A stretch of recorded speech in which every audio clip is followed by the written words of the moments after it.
Basically আমরা যেসব topic নিয়ে আলোচনা করব ওইসব টপিক হচ্ছে যে বিভিন্ন ধরনের ভেক্টর নিয়ে আমরা আলোচনা করব, যেটা ফার্স্ট লেকচারে আলোচনা করা হয়নি। এবং ভেক্টরের সাম্যাবস্থা, ত্রিভুজের সাইন এবং কোসাইন সূত্র, এগুলো ইউজ করে আসলে সাম্যাবস্থার আমরা কিছু ম্যাথ করব। পাশাপাশি লামির উপপাদ্য নিয়েও আমরা আজকে বিস্তর আলোচনা করব। বেসিক্যালি আমরা আমাদের আলোচনা এই টপিকগুলোর মধ্যেই সীমাবদ্ধ থাকবে। আমাদের আজকের টপিক স্টার্ট করি। ফার্স্টেই আমাদের একটা কোয়েশ্চেন আমরা সলভ করব। Which pair of the following forces will never give resultant of 2 Newton? So মানে কোন বলটা হচ্ছে আমাকে, মানে কোন দুইটা বল আমাকে তাদের রেজাল্টেন্ট বা লব্ধি বল 2 নিউটন দিবে না? সো এই জিনিসটা বুঝার জন্য আমাদের আসলে আগে বুঝতে হবে যে লব্ধির সর্বোচ্চ এবং সর্বনিম্ন ভ্যালু কত হয়, এবং যে কোনো দুইটা বলের বা ভেক্টরের লব্ধির মধ্যবর্তী রেঞ্জটা কত হইতে পারে। সো চলো আমরা ওইটা নিয়ে একটু আলোচনা করি, দেন আমরা আমাদের কোয়েশ্চেনটা সলভ করব। সো যে কোনো, ধরো যে কোনো বল পি এবং কিউ। সো পি এর মান হচ্ছে পি, কিউ এর মান হলো কিউ। ঠিক আছে, মডুলাস চিহ্ন দিয়েও আমি দেখাইতে পারি সেটা পি, এবং মডুলাস চিহ্ন দিয়েও এটাও দেখাইলাম সেটা কিউ। সো এই জিনিসটা বুঝতে পারছি যে পি ভেক্টরের মান পি, কিউ ভেক্টরের মান কিউ। সো আর হচ্ছে এমন একটা ভেক্টর যেটা পি এবং কিউ এর ভেক্টর যোগফল নির্দেশ করে, এবং এটাকে আমরা বলি পি ও কিউ ভেক্টর দুইটির লব্ধি। সো লব্ধি ভেক্টরেরও হচ্ছে মান আছে, সো এটাকেও আমরা আর বললাম। এখন লব্ধি ভেক্টরের ম্যাক্সিমাম ভ্যালু কখন হবে? লব্ধি ভেক্টরের ম্যাক্সিমাম ভ্যালু হবে যে তাদের মানের যোগফল। ঠিক আছে, এবং লব্ধি ভেক্টরের মিনিমাম ভ্যালু কখন হবে? লব্ধি ভেক্টরের মিনিমাম ভ্যালু হবে তাদের মানের ডিফারেন্স। এখন এই জায়গায় পি যদি কিউ থেকে বড় হয়, P is greater than Q, তাইলে আর মিনিমাম হবে পি মাইনাস কিউ। তাহলে আমরা বলতে পারি যে যে কোনো দুইটা ভেক্টরের মধ্যবর্তী কোণের সাপেক্ষে সর্বোচ্চ লব্ধি এবং সর্বনিম্ন লব্ধির যে কোনো মানই হবে কি ওই দুইটা ভেক্টরের লব্ধি। তার মানে দুইটা ভেক্টরের মধ্যবর্তী লব্ধি যে রেঞ্জটা, সেটা হচ্ছে লব্ধির মিনিমাম ভ্যালু থেকে লব্ধির ম্যাক্সিমাম ভ্যালু পর্যন্ত। ক্লিয়ার ব্যাপারটা? সো এই এই জিনিসটাই হচ্ছে যে আমরা মনে রাখবো, লব্ধির মিনিমাম থেকে ম্যাক্সিমাম পর্যন্ত। সো বেসিক্যালি আমাদের আগের কোয়েশ্চেনটা ছিল which pair of the following forces will never give resultant of 2 Newton? So আমরা আগে দেখব যে সর্বোচ্চ ভ্যালুগত সর্বনিম্ন ভ্যালুগত। সো এই কোয়েশ্চেনের মানে এই অপশনের ক্ষেত্রে সর্বোচ্চ 4, সর্বনিম্ন হচ্ছে 0। তার মানে 0 থেকে 4 এর মধ্যে যে কোনো ভ্যালু হচ্ছে রেজাল্টেন্ট হইতে পারে। সো 2 নিউটন আছে, তার মানে এই অপশনটা হবে না, সো এটা ক্রস। সেকেন্ড অপশনটা আমরা দেখি, ম্যাক্সিমাম হচ্ছে 4, মিনিমাম হচ্ছে 2, তার মানে 2 অবশ্যই পসিবল, তাহলে এই কেসটাও হবে না। এই কেসে হচ্ছে ম্যাক্সিমাম 2, মিনিমাম 0, সো এই কেসটাও হবে না, ম্যাক্সিমাম 2 আছে। সো এই কেসে হচ্ছে ম্যাক্সিমাম 5, মিনিমাম কি 3, তার মানে this is the correct answer. ঠিক আছে, তাহলে যে কোনো দুইটা ভেক্টরের লব্ধির মিনিমাম এবং ম্যাক্সিমামের মধ্যেই হচ্ছে কি থাকবে, লব্ধিটা থাকবে আর কি। মিনিমাম এবং ম্যাক্সিমামের মাঝের যে কোনো ভ্যালু লব্ধি হইতে পারে। ঠিক আছে, depends on direction of two vectors. ঠিক আছে, সো নেক্সট কোয়েশ্চেনটা আমরা সলভ করব। নিচের কোন তিনটি ভেক্টরের লব্ধি শূন্য হতে পারে না? এই কোয়েশ্চেনটা আমরা একটু পরে সলভ করব, কারণ এই সম্পর্কিত টপিক এখনো আমরা পড়ি নাই। এখন আমরা কিছু ডিফারেন্ট টাইপস অফ ভেক্টর দেখব, যে জিনিসগুলো লব্ধির সাথে রিলেটেড ছিল প্রিভিয়াস ক্লাসের টপিক অনুযায়ী। সো চলো, বিভিন্ন প্রকার ভেক্টর। সো বিভিন্ন প্রকার ভেক্টর দেখার আগে আমরা একটু মনে করি যে লব্ধির ম্যাক্সিমাম এবং মিনিমাম ভ্যালু কখন হয়েছিল। সো লব্ধির maximum value P plus Q, এবং এটা তখনই পসিবল যখন পি ভেক্টর এবং কিউ ভেক্টরের মধ্যবর্তী অ্যাঙ্গেল কি থাকতে হবে, 0 ডিগ্রি। ঠিক আছে, 0 ডিগ্রি। সো বেসিক্যালি ভেক্টর দুইটা পরস্পর কি হইতে হবে, সমান্তরাল। ঠিক আছে, তাইলে আমরা বলতে পারি P and Q must be সমান্তরাল, তার মানে সমান্তরাল ভেক্টর কি আমরা বুঝতে পারছি? সমান্তরাল। এখন কথা হচ্ছে সমান্তরাল কিন্তু একই দিকে হতে পারে, আবার বিপরীত দিকে হতে পারে। সো এই কেসে হচ্ছে পি ও কিউ একই দিকে। তাহলে একই দিকে সমান্তরালের মানে হচ্ছে পি ভেক্টর এবং কিউ ভেক্টর একই দিকে সমান্তরাল। সো বেসিক্যালি তারা হচ্ছে, এই দুইটা ভেক্টর হচ্ছে একই দিকে সমান্তরাল। সো আশা করি জিনিসটা ক্লিয়ার যে পি এবং কিউ ভেক্টর দুটো পরস্পর একই দিকে সমান্তরাল। ওকে, সো এই জিনিসটা আমরা বুঝতে পারছি। দেন নেক্সট, আমাদের নেক্সট ইয়ে হচ্ছে যে পি এবং কিউ ভেক্টর দুইটা বিপরীত দিকে সমান্তরাল কখন হবে। সো বিপরীত দিকে সমান্তরাল, আমরা একই দিকে সমান্তরাল বা সমান্তরাল ভেক্টর বুঝতে পারছি। So they are parallel vector, তাইলে তাদেরকে আমরা বলতে পারি সমান্তরাল ভেক্টর। ঠিক আছে, নেক্সট নেক্সট আমরা দেখব যে বিপরীত সমান্তরাল ভেক্টর। বিপরীত সমান্তরাল ভেক্টর, এই জিনিসটা কখন পসিবল? সো আমরা জানি R minimum P difference Q. যদি P is greater than Q হয় তাহলে আর মিনিমাম আসবে পি মাইনাস কিউ। ঠিক আছে, সো এই কেসে কি ঘটে? এই কেসে আসলে পি মাইনাস কিউ কেন হবে? কারণ পি এবং কিউ এর মধ্যবর্তী যেই অ্যাঙ্গেল সেটা কত হয়? 180 degree. That means P vector যদি এইদিকে ক্রিয়া করে, কিউ ভেক্টর এইদিকে ক্রিয়া করবে। ঠিক আছে, তাহলে তাদের মধ্যবর্তী অ্যাঙ্গেল এই যে আলফা, সেটা কত আসতেছে? 180 ডিগ্রি। ওকে, সো বেসিক্যালি যেই ভেক্টরটা বড়, লব্ধির দিক হবে ওই ভেক্টরের দিকে। সো আমি পি বলছি, পিটা এখানে বড়, তাহলে পি ভেক্টরের দিকে কি হবে? লব্ধি হবে। তাহলে বিপরীত ভাবে সমান্তরাল। সো বেসিক্যালি আমরা একটা জিনিসের সাথে, মানে আমরা একটা জিনিস বুঝতে পারলাম যে সমান্তরাল ভেক্টরের ক্ষেত্রে, সমান্তরাল ভেক্টর, সমান্তরাল ভেক্টর তাহলে কাকে বলে? সমান্তরাল ভেক্টর হচ্ছে ধরো দুইটা ভেক্টর একই দিকে ক্রিয়াশীল হইতে পারবে, অথবা দুইটা ভেক্টর কোন দিকে ক্রিয়াশীল হবে? বিপরীত দিকে ক্রিয়াশীল হবে। ঠিক আছে, তাহলে সমান্তরাল ভেক্টরের ক্ষেত্রে কন্ডিশন হচ্ছে alpha, alpha can be 0 degree or 180 degree.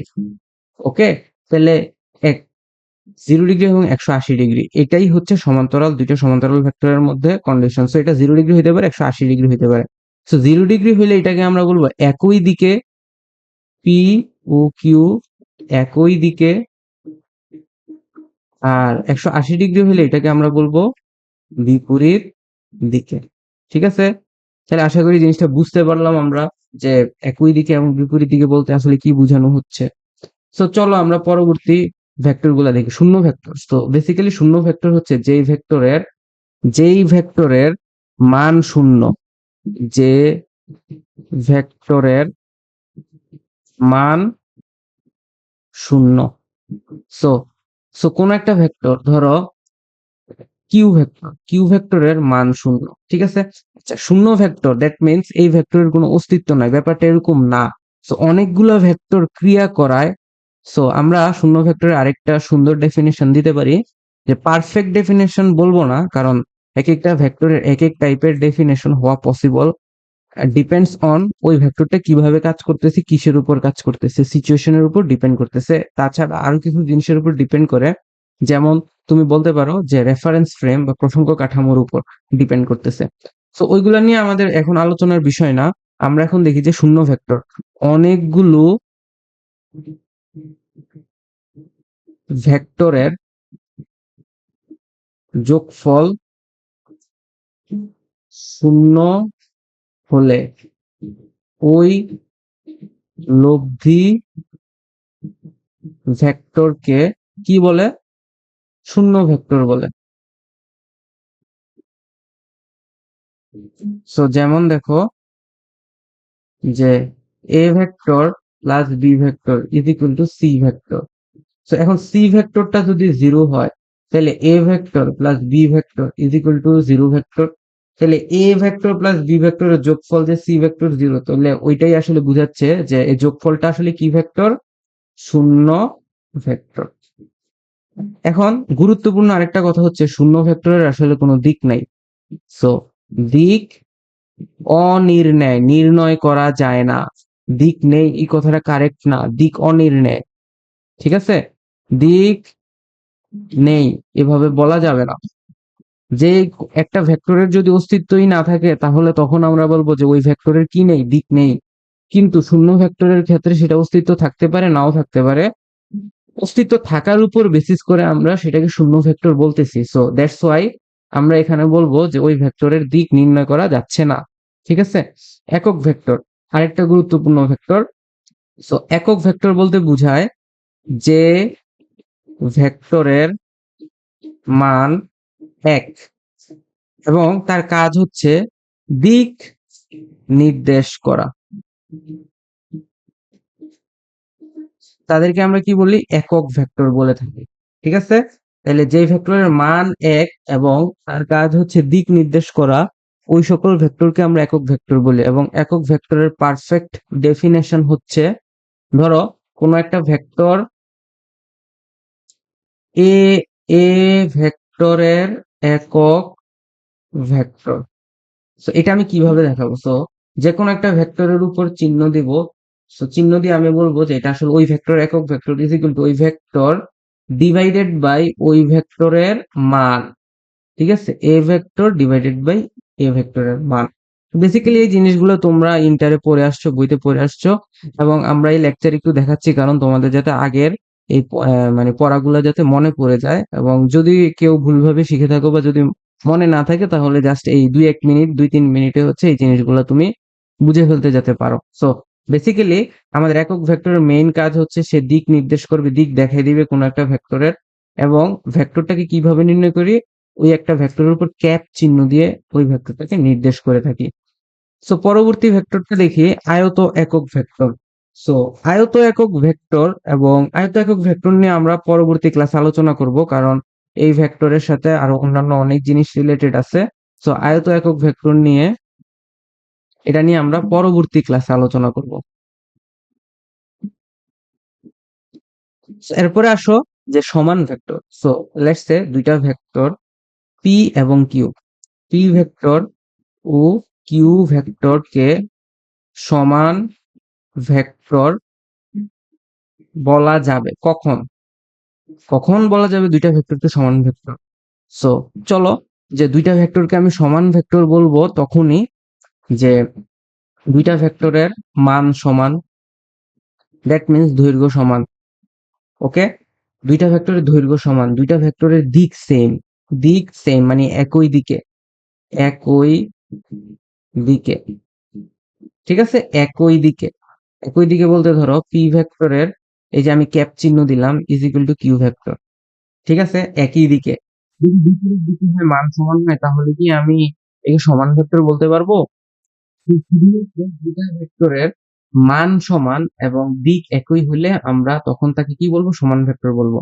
কিন্তু তারপরেও আমাদের আসলে সমান ভেক্টর নিয়ে আরেকটু কনফিউশন থেকে থাকে। ধরো একটা vector V is equal to 5 metre per second এবং আরেকটা vector A is equal to 5 metre per second square. So তুমি দুইটাকে সমান ভেক্টর বলতে পারো কিনা, এবং দুইটাই উত্তর দিকে।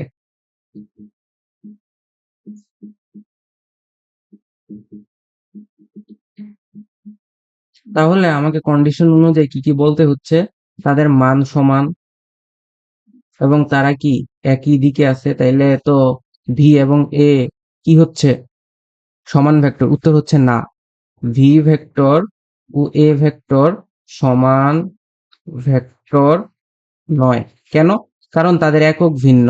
একক ভিন্ন মানে কি, তারা ভিন্ন জাতীয় ভেক্টর। সো আরেকটা পয়েন্ট যেটা মোস্ট ইম্পর্টেন্ট, তারা হচ্ছে একই জাতীয় ভেক্টর হতে হবে। ঠিক আছে, একই জাতীয় ভেক্টর হইতে হবে, আদারওয়াইজ আমি কাউকেই সমান ভেক্টর বলতে পারবো না। ঠিক আছে, তাইলে একটা vector V 1 5 metre per second উত্তর দিকে এবং একটা vector V 2 5 metre per second উত্তর দিকে। সো তখন আমি বলতে পারবো V 1 vector is equal to V 2 vector. ঠিক আছে, ভেক্টরের ক্ষেত্রে আমার যখন সমান বলতে হবে তখন তাদের মান এবং দিক দুইটাই কি হইতে হবে, সমান হইতে হবে, আদারওয়াইজ আমি সমান ভেক্টর বলতে পারবো না। ক্লিয়ার তো? সো চলো আমরা পরবর্তীতে দেখি যে বিপরীত ভেক্টর এবং ব্যতিহার ভেক্টর। বিপরীত ভেক্টরের ক্ষেত্রে দুইটা ভেক্টর, ধরো P vector O Q vector. So আমি একটু কালারটা চেঞ্জ করি। সো এই দুইটা ভেক্টর বিপরীত কখন হবে, যখন পি ভেক্টর এবং কিউ ভেক্টরের মধ্যবর্তী কোণ আলফা কি হবে, 180 ডিগ্রি হবে। সো এটা পি ভেক্টর এবং এটা কিউ ভেক্টর। ঠিক আছে, তখনই হচ্ছে তাদের মধ্যবর্তী কোণ 180 ডিগ্রি হবে। তো ওই সময় আমরা ভেক্টর দুইটাকে কি বলবো, বিপরীত ভেক্টর। দ্যাট মিনস বিপরীত ভেক্টর দুইটার ক্ষেত্রে দিক পরস্পর কি হইতে হবে, বিপরীত দিক হইতে হবে। বিপ্রতীর বা ব্যতিহার ভেক্টর, এইটা আসলে কি, ভেক্টর হবে। বিপ্রতীর বা ব্যতিহার ভেক্টর হচ্ছে, ধরো তুমি কি করতেছো, একটার সাথে আরেকটা ভেক্টরের গুণ করতেছো। ঠিক আছে, সো এ ভেক্টরের সাথে বেসিক্যালি কিভাবে আসে সেই জিনিসটা আমরা একটু দেখি। এ ভেক্টরের সাথে বি ভেক্টরের একটা গুণ করতেছো, গুণ করার পর গুণফল আসছে একক ভেক্টর। ঠিক আছে, তাইলে এ ভেক্টরের সাথে বি ভেক্টরের তুমি গুণ করতেছো, বুঝাইতে পারছি? সো তাইলে আমি বি ভেক্টরকে বলবো, বি ভেক্টরকে বলা হয় এ এর ব্যতিহার ভেক্টর। সো বেসিক্যালি কোন একটা ব্যতিহার ভেক্টর হচ্ছে 1 বাই ওই ভেক্টরের ওই ভেক্টরটা। ঠিক আছে, 1 বাই ওই ভেক্টরটা। ধরো পি ভেক্টর ব্যতিহার ভেক্টর হবে যখন Q vector is equal to 1 by Q vector. ঠিক আছে, সো এই ধরনের ভেক্টরগুলোকে ব্যতিহার ভেক্টর বলে, এবং আমরা এই ব্যতিহার ভেক্টর সম্পর্কে আমাদের নতুন কনসেপ্ট ডট প্রোডাক্ট যখন পড়বো, ডট গুণন, তখন খুব ভালো করে দেখবো জিনিসটা, যে দুইটা ভেক্টর গুণ করলে কিভাবে 1 আসে এবং এখান থেকে আমরা কিভাবে ব্যতিহার ভেক্টরটাকে চিনতে পারি। ত্রিকোণমিতিতে আমরা কিছু কোয়েশ্চেন সলভ করব। Two forces of equal magnitude simultaneously act on a particle making an angle 120 degree with each other. ঠিক আছে, আমরা দুইটা ভেক্টর নেই, দুইটা ভেক্টর যারা হচ্ছে আনইকুয়াল ক্রিয়াশীল। তো আমাদের লব্ধি হচ্ছে এদিকে, লব্ধিটাকে আমরা লাল দিয়ে দেখাই। That's great. সো এটা আমাদের পি ভেক্টর, এটা আমাদের কিউ ভেক্টর, এবং এটা আমাদের আর ভেক্টর। সো তারা হচ্ছে আনইকুয়াল, ম্যাগনিটিউড মানে মান, তাদের মান সমান নয়, এবং simultaneously act on a particle. That means একটা পার্টিকেলের উপর একই সময়ে এট এ টাইম ক্রিয়াশীল, এবং কত কোণ উৎপন্ন করতেছে এখানে, 120 ডিগ্রি। তো এই কেসে, কেস ওয়ান, আমরা পরের লাইনটা পরে পড়বো, কেস ওয়ানে আমি লব্ধি ভেক্টরটা বের করি। সো এটা নাম দিলাম আর1। তাইলে আর1 square is equal to P square plus Q square plus 2pq cos 120 degree. So এখান থেকে আসবে P square plus Q square plus 2pq cos 120 degree, that means minus half. So 2 cancel out. So আমি এখান থেকে লিখবো R one square is equal to কত আসতেছে, P square plus Q square plus, sorry, minus 2pq। ঠিক আছে, এটা হচ্ছে 1 নং সমীকরণ। সো এখন আমরা কি করব, যে if one of them is reversed, the acceleration of the particle is becomes √3 times. So acceleration of the particles, so আগের acceleration যা ছিল, সো এটা তো একটা ফোর্স, তো আমরা যদি ভর দিয়ে ভাগ করে দিই এটা একটা acceleration হয়ে যাবে। ঠিক আছে, তো আগের acceleration-এর √3 টাইমস বেশি হয়, তাহলে আমি বলি R2 হচ্ছে √3 into R1। So in that case আমরা কি করব, যে এই জিনিসটা বের করব, যে আমি যদি যে কোনো একটাকে উল্টায় ফেলি, এটাকে আমি উল্টায় ফেললাম, ধরো এদিকের একটাকে উল্টায় ফেলতেছি, আমি একটাকে উল্টাই ফেললাম, এই যে কিউটাকে উল্টাই ফেললাম, ঠিক আছে? কিউটাকে উল্টাই ফেললাম, এটা হলো কিউ মাইনাস কিউ। যদি উল্টাই ফেলি তাহলে তাদের লব্ধি কি হবে? এখন এই বরাবর হবে, অবশ্যই এই বরাবর হবে। তাহলে এই বরাবর যে হইলো, এখন আমার কি লব্ধির এখন কোণ বের করা লাগবে না? এই যে দেখো, এখন যদি আমি কোণ বের করতে যাই, আমার কি কি আসতেছে? এই যে দেখো, এই হচ্ছে আমার কোণ। ধর আলফা, এটার নাম দিলাম বিটা। সো বিটা সমান কি 60 ডিগ্রি না? ইয়েস 60 ডিগ্রি, এবং এটা আমার R2 ভেক্টর। তো বেসিক্যালি আমি লিখবো এই জায়গায় যে R2 square is equal to P square plus Q square plus 2pq cos 60 degree, and এই জায়গায় হবে কি √3r1 square is equal P square plus Q square plus 2pq cos 60, that means cos 60 জায়গায় আমি কি লিখবো? হাফ। সো তখন আসবে 3r1 square is equal to, এখানে 2 cancel out, P square plus Q square plus 2pq।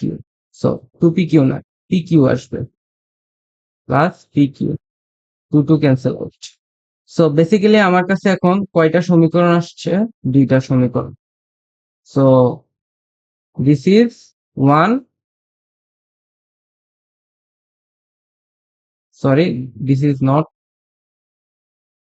এইটা হচ্ছে একটা সমীকরণ, and এটা হইলো আরেকটা সমীকরণ। সমীকরণ এখানে কিন্তু ক্যান্সেল আউট হওয়ার পরে আমরা কিন্তু এখানে একটা ভুল করে ফেলেছি, এদিকেও টুটা হচ্ছে থাকবে না, তাহলে 1 নং 2 নং দুইটা সমীকরণ পাইছি, এগুলাকে আমরা একটু লিখি। So r1 square is equal to P square plus Q square minus 2pq divided by 3r1 square is equal to P square plus Q square plus 2pq। So basically আমার এখানে আসতেছে কি? আমার এখানে আসতেছে দাঁড়াও, যদি কাটাকুটি করি, এখানে পাচ্ছি R square cancel out. So আমি এখান থেকে পাবো 3p square plus 3q square minus 3pq is equal to P square plus Q square, এদিকেও টু আগের থেকে চলে যাবে, প্লাস pq। সো এটা সমান এটা সমান লিখতে পারি, এই পাশে যদি সবগুলোকে নিয়ে আসি, সো এরপরে হচ্ছে 3p স্কয়ার হচ্ছে 2p স্কয়ার, 3q স্কয়ার হচ্ছে plus 2q square minus 3, and এটা হয়ে যাবে কি 4pq is equal to 0। So এইদিকে হচ্ছে আমাদের আরেকটা ইকুয়েশন চলে আসছে, এটা আমাদের 3 নং ইকুয়েশন। তো এই 3 নং ইকুয়েশন থেকে আমরা এখন যেই ক্যালকুলেশনটা করব, জানি অলরেডি যে আমরা এখানে দেখো আমাদের প্রথম ক্ষেত্রে এফ ওয়ান না, মানে লব্ধির ক্ষেত্রে ধরলাম এটা হচ্ছে কি আছে, একটু বুঝে ট্রাই করো যে আমাদের যে R1 ওইটা কি F1, সো এফ সমানুপাতিক এ, সো এটা সমানুপাতিক কি A1, R2 সেটা হচ্ছে কি F2 সমানুপাতিক A2। সো বেসিক্যালি আমি লিখতে পারি যে R1 ডিভাইডেড বাই R2, অথবা এটার উল্টাটা যদি লিখি, এটার উল্টাটা হচ্ছে R2 divided by R1 is equal to কি আসতেছে? আসবে, রাইট? যেহেতু একটা আরেকটা 3 গুণ। সো এই জিনিসটাকেই আমরা দেখি এখানে ইউজ করা যায় কিনা। এই ইনফরমেশনটাই তো আসলে বেসিক্যালি আমরা ইউজ করে ফেলছি। তাহলে আমরা এখন কি করব? আমাদের প্রথম ক্ষেত্রে মধ্যবর্তী কোণ ছিল 120 ডিগ্রি, এবং আমরা যে কাজটা করব যে আমাদের পি কিউ দ্বারা, এখানে আমরা কিউ স্কয়ার দ্বারা এই ইকুয়েশনটাকে কিউ স্কয়ার দ্বারা ভাগ করি। কিউ স্কয়ার দ্বারা ভাগ করলে আমাদের কি আসে একটু দেখি। কিউ স্কয়ার দ্বারা ভাগ করব এখন। সো এই ইকুয়েশনটাকে আমি যদি কিউ স্কোয়ার দ্বারা ভাগ করি, সো 3 ভাগ কিউ স্কোয়ার, ঠিক আছে। আরেকটু সিম্পলিফাই যদি করি, 2 কিউ স্কোয়ার দ্বারা ভাগ করি, সো 2 কিউ স্কোয়ার দ্বারা ভাগ করে পাবো 2 কিউ স্কোয়ার দ্বারা ভাগ করবো। সো বেসিক্যালি এখানে 2 কিউ স্কোয়ার, এখানে 2 কিউ স্কোয়ার, এখানে 2 কিউ স্কোয়ার। সো বেসিক্যালি এখানে আসবে 1 প্লাস 1 প্লাস, মানে এটা আসবে 1, আমি এটা আগে লিখে ফেললাম, divided by P divided by Q whole square, তারপরে মাইনাস 2 2 কাটা উপরে 2 আসবে 2, এবং এইদিকে আসবে কি P divided by Q is equal to 0। ঠিক আছে, এই জিনিসটা কি clear? Is equal to 0। So আমাদের আসলে দরকার কি, পি ডিভাইডেড বাই কিউ, এটা দরকার, এটাকে আমি এক্স ধরলাম। সো বেসিক্যালি এই যে দেখো 1 plus x square, 1 plus x square minus 2x is equal to 0। So basically আসতেছি কি এখানে x square minus 2x plus 1 is equal to 0। So এটাকে আমি যদি সলভ করি, x square minus 2x plus 1 is equal to 0, x square minus 2 into x into 1 plus 1 square is equal to 0, x minus 1 whole square is equal to 0, x minus 1 is equal to 0, x is equal to p minus p divided by q is equal to minus 1 is equal to 0, p divided by q is equal to 1. So p is to 1 বা p ratio 1 হচ্ছে 1 is to 1. So এইটাই হচ্ছে আমার কি এদিকে correct answer. দেখছো আমাকে সলিউশনটা করার জন্য কোন ধরনের ট্রিক্স অ্যাপ্লাই করা লাগছে। সো বেসিক্যালি তুমি যখন বেশি প্র্যাকটিস করবা তখনই আসলে এই ধরনের ট্রিক্স অ্যাপ্লাই করতে পারবা। সো তোমার অপশনে যদি দেয়া থাকে এরকম, তো 3 অনুপাত 1, বি থাকবে 2 অনুপাত 1, সি থাকবে 1 অনুপাত 1, ডি থাকলো তোমার ধরো 1 অনুপাত রুট 3। সো বেসিক্যালি এইটা হয়ে যাবে তোমার তখন অ্যান্সার। ক্লিয়ার? সো পরবর্তী কোয়েশ্চেনটা আমরা দেখি, এটা হচ্ছে আইআইটি জেড প্রিপারেশনের নেওয়ার জন্য এটা খুবই গুরুত্বপূর্ণ question. The resultant of two velocity vectors A and B R is perpendicular to A. So এখানে বলতে চাচ্ছে যে রেজাল্টেন্ট ভেক্টর এ এবং বি এর রেজাল্টেন্ট ভেক্টর, ভেক্টর এই রেজাল্টেন্ট ভেক্টরটা এর সাথে পারপেন্ডিকুলার। সো বেসিক্যালি এর সাথে, এটা হচ্ছে কার সাথে, এ এর সাথে। সো এর সাথে পারপেন্ডিকুলার রেজাল্টেন্টটা। তো আর এটা হলো আর ভেক্টর, এবং এটা হচ্ছে এ ভেক্টর, এবং এটা হলো B vector. So magnitude of resultant R is equal to half of B vector. ঠিক আছে, find the angle between A and B. তাহলে এই অ্যাঙ্গেলটা হচ্ছে আলফা, এই অ্যাঙ্গেলটা থিটা সমান 90 ডিগ্রি। Very easy question. তোমার কাছে যেহেতু দিক নির্দেশক থিটা কোণ দেয়া আছে, তাহলে তুমি লিখবা tan theta is equal two যার সাথে অ্যাঙ্গেল সে সিঙ্গেল, তার মানে এ থাকবে এদিকে, এ থাকবে এদিকে, প্লাস উপরে দেই B sine alpha divided by B cos alpha. So tan 90 এটা সমান কি 1 divided by 0 is equal to B sine alpha divided by A plus B cos alpha. So আমি বেসিক্যালি লিখতে পারি এই যে 0 is equal to A plus B, A plus B cos alpha is equal to কি লিখা যায়, 0। ঠিক আছে, সো এ প্লাস বি যদি 0 হয়, তাহলে এ সমান কত আসবে এখানে, এ সমান আসতেছে মাইনাস বি কজ আলফা। এই ইনফরমেশনটা আমি রেখে দিলাম, এটাকে আমি ইউজ করব।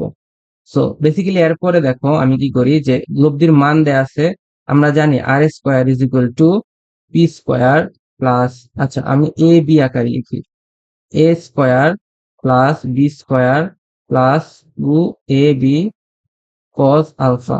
সো এইখান থেকে তুমি কি লিখতে পারো, আর স্কোয়ারের জায়গায়, আর স্কোয়ারের জায়গায় আমি কি লিখবো, B by two, B by two, B square by 4 is equal to A square. A স্কোয়ারের জায়গায় আমি কি লিখবো, দেখো এই যে এ স্কোয়ারের জায়গায় আমি এই জিনিসটা লিখতে পারি পুরোপুরি।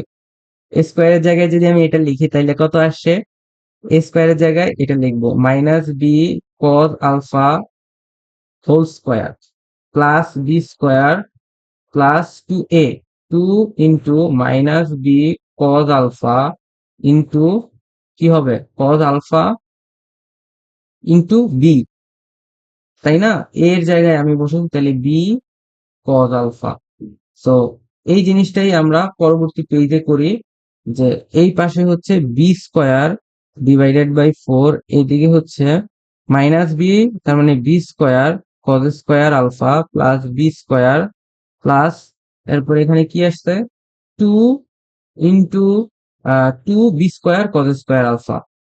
So 2 B square cos square alpha. So পরবর্তীতে দেখো বি স্কোয়ার এখানে যদি চলে আসে তাহলে এটার ভ্যালুটা কত আসবে, দাঁড়াও আমরা একটু চেক করে নেই, যে বি স্কোয়ার ডিভাইডেড বাই 4 আসছে, তারপরে আমার এখানে আসছে বি স্কোয়ার, এর জায়গায় আমি বসাইছি, এর জায়গায় যখন বসাইলাম মাইনাস বি কজ আলফা, তারপরে বি স্কোয়ার, তারপরে 2 ইন্টু এ, এর জায়গায় মাইনাস বি কজ আলফা এবং বি কজ আলফা তো আছে, তার মানে B minus B square minus 2 B square cos square alpha. So এই জায়গায় হচ্ছে ভুলটা করেছি, এই জায়গায় মাইনাস হবে, এই জায়গায় হচ্ছে মাইনাস হবে, সো বেসিক্যালি এদিকে মাইনাস হবে। সো এখন দেখো B square minus 4 minus B square is equal to, এখান থেকে 2 minus 2 B square cos square alpha থেকে একটা চলে গেলে B square cos square alpha, এবং এইখান থেকে আমি লসাগু করে পাচ্ছি 4 B square minus 4 B square equal to minus B square cos square alpha. So এখান থেকে আসতেছে minus 3 B square divided by 4 is equal to minus B square cos square alpha. So আমরা এখান থেকে ইজিলি পেয়ে যাচ্ছি B square cancel out, minus minus cancel out করলাম, B square cancel out করা উচিত না, তারপর এখানে করলাম। সো আচ্ছা, যদি বি স্কোয়ার ক্যান্সেল আউট না করি তাহলে কি ঘটনাটা এখানে ঘটে, minus 3 B square divided by 4, তারপরে প্লাস কি আসবে B square cos square alpha equal to 0। এখান থেকে দেখো আমি বি স্কোয়ারটা যদি কমন নেই তাহলে আমার থাকতেছে কি minus 3 divided by 4 plus cos square alpha equal to 0। So basically এই টার্মটা 0 হবে না, তাহলে এটা 0 হবে। So cos square alpha is equal to 3 by 4, so cos alpha is equal to root 3 divided by 2। তাহলে এইখান থেকে আলফা সমান কত আসবে, cos inverse root 3 by 2 is equal to 30 degree.